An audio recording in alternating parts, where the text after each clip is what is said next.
Shalom Elohim, haleluya, puji nama Tuhan. Semangat pagi Bapak Ibu Saudara yang dikasihi Tuhan kita, Yesus Kristus.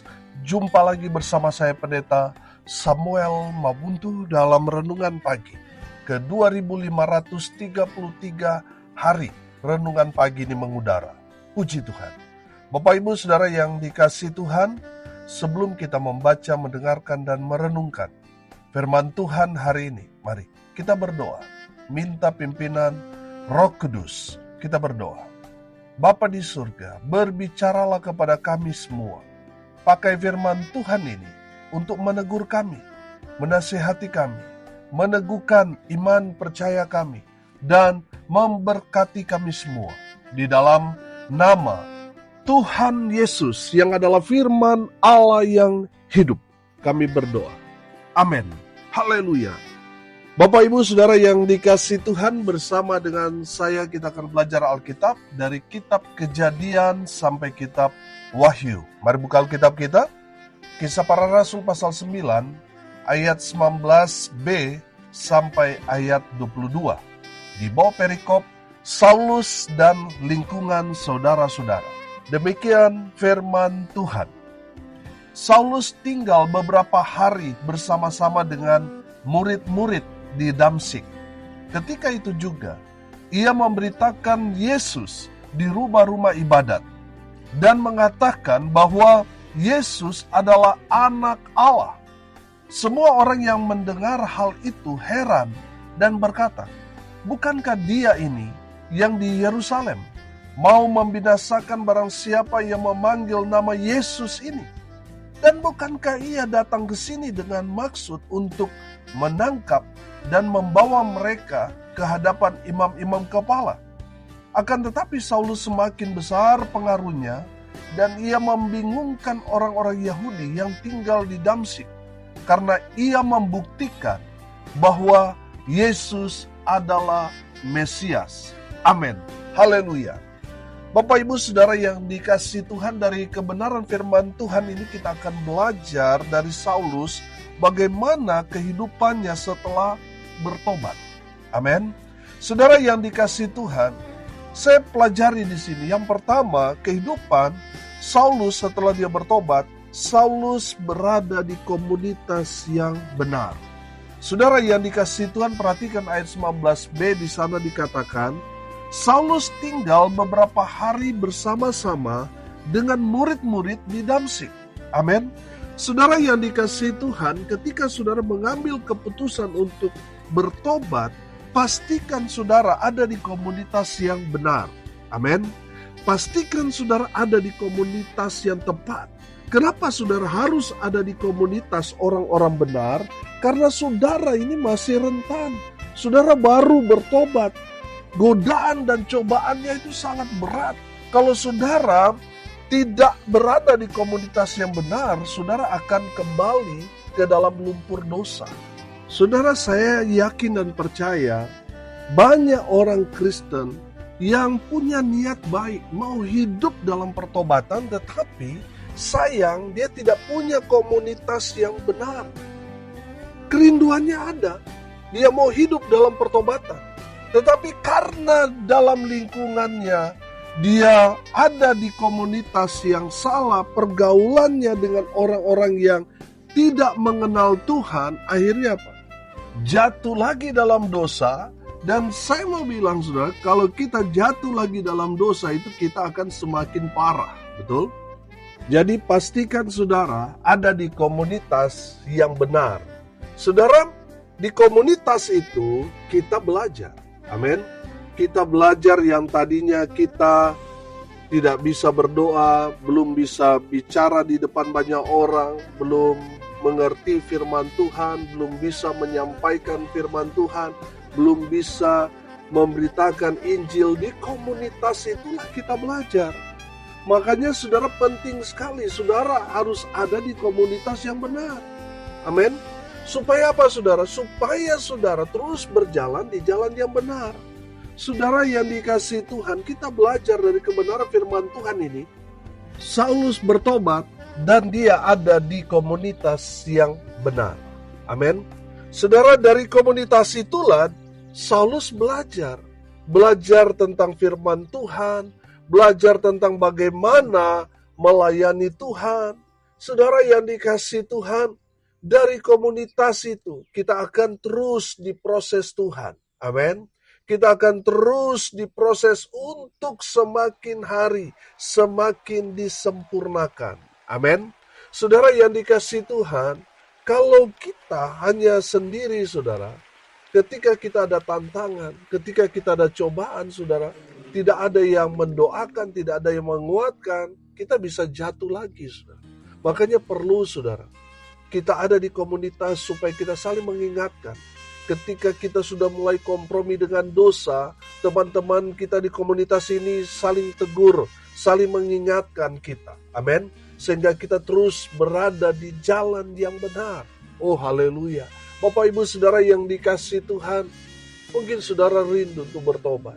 Tapi pengalaman-pengalaman saudara di masa lalu, ketika sudah bertobat, tapi karena tidak ada komunitas yang benar, akhirnya saudara tambah rusak.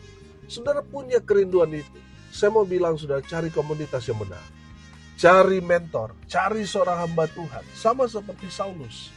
Mentor Saulus siapa? Ananias. Dan saya perhatikan, dari kebenaran firman Tuhan ini, Tuhan proses Saulus dengan luar biasa. Dia ada di komunitas yang benar.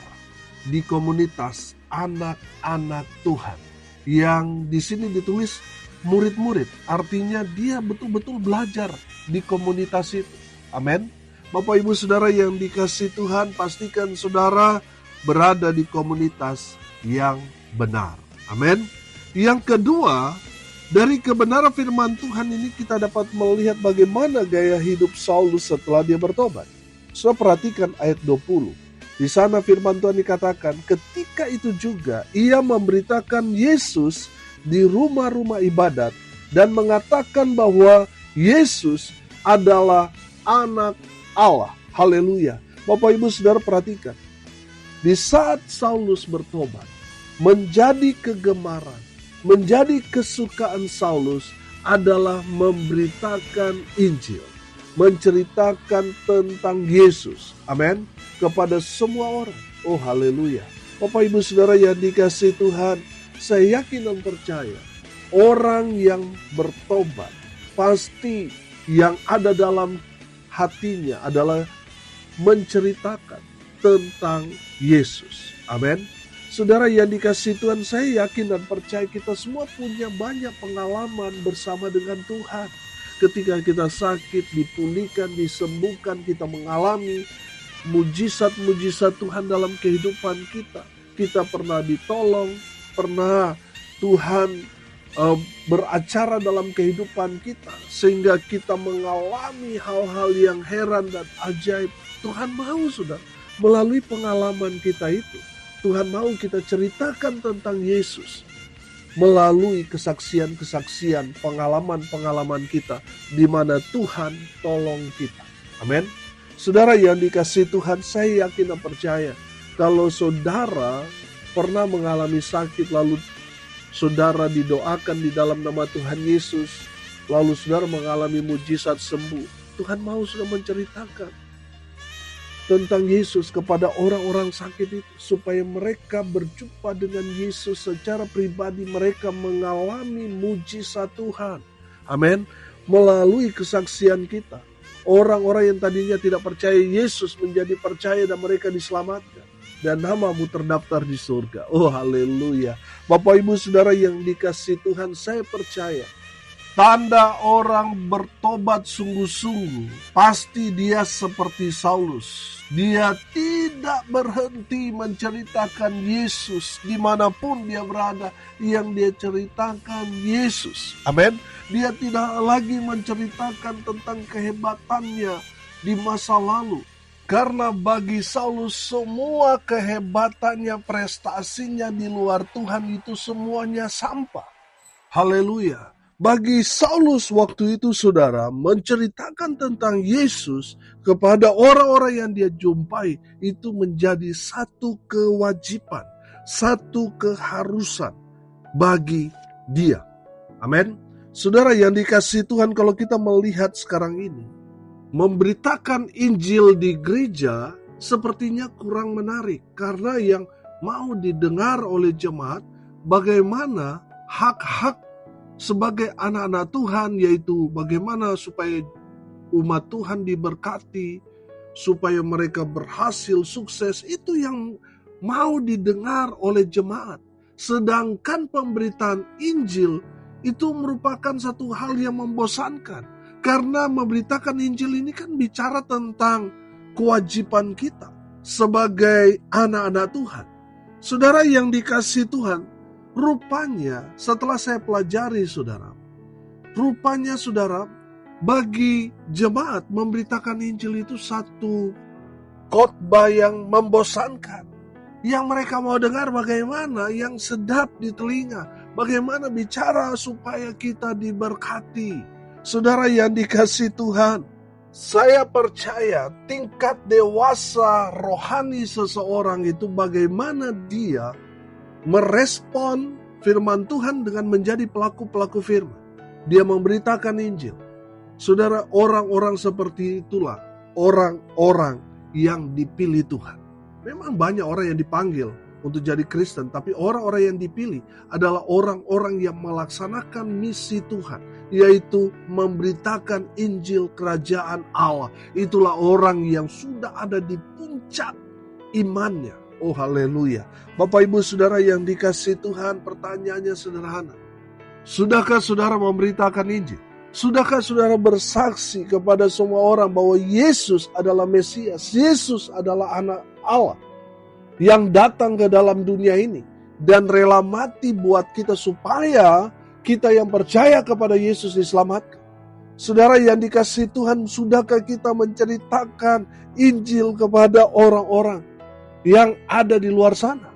Saudara yang dikasihi Tuhan, jangan sampai terlambat. Kita dipanggil pulang tapi kita belum memberitakan Injil. Bapak ibu saudara yang dikasihi Tuhan, belajar dari Saulus. Saulus tahu akibatnya. Karena apa? Karena dia sebelum berjumpa dengan Yesus secara pribadi, misinya dia untuk menganiaya dan membunuh orang-orang percaya, orang-orang Kristen pada saat itu. Saulus tahu akibatnya. Tapi saudara lihat, Saulus dengan gagah berani. Dia tidak takut, dia tidak mundur, dia tidak melarikan diri. Dia terus menceritakan tentang Yesus sehingga orang banyak itu sampai heran, kaget melihat dia. Bukankah dia ini orang yang datang dari Yerusalem untuk maksud menangkap, menganiaya dan membunuh orang-orang Kristen, orang-orang percaya pada saat itu? Saudara yang dikasihi Tuhan, orang banyak heran, kaget melihat pertobatan yang luar biasa dari Saulus. Amin. Bapak ibu saudara yang dikasihi Tuhan, Saulus dia bergemar, dia menjadi kesukaannya, yaitu memberitakan Injil kerajaan Allah. Haleluya. Saudara yang dikasihi Tuhan, yang terakhir, yang ketiga, dari kebenaran firman Tuhan ini kita belajar bagaimana Saulus setelah dia bertobat, dia jadi berkat. Amin.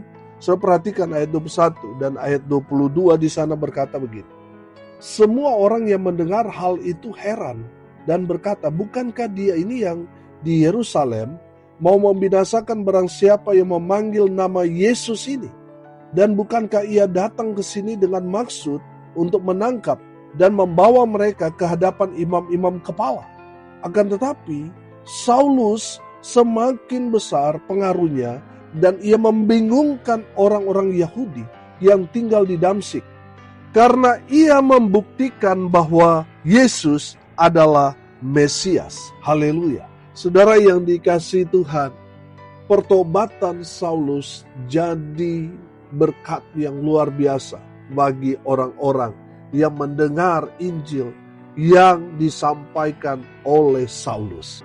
Saudara yang dikasihi Tuhan, dengar ini baik-baik. Mari kita jadi berkat dengan menceritakan Injil kerajaan Allah, menceritakan tentang Yesus kepada orang-orang yang ada di luar sana, supaya mereka boleh mendengar, mereka percaya dengan iman, mereka diselamatkan. Dengan demikian kita jadi berkat buat mereka. Amin. Jangan berdiam diri, saudara. Saudara percuma, saudara diberkati, saudara punya segalanya, tapi kalau saudara tidak jadi berkat bagi orang-orang yang tidak mengenal Yesus, saudara yang dikasihi Tuhan, mari kita jadi berkat bagi orang-orang yang mungkin mereka belum mendengar tentang Yesus, atau mereka sudah pernah mendengar tapi belum percaya.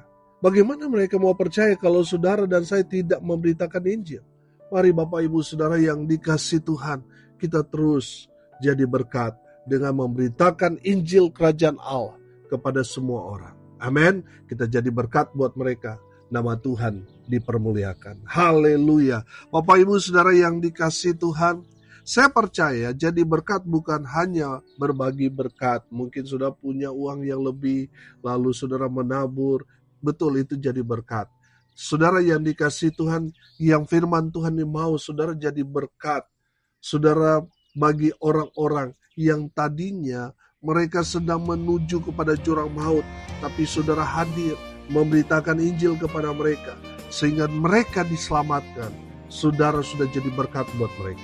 Saudara, berkat uang yang kita kasih kepada orang itu bisa habis sekejap.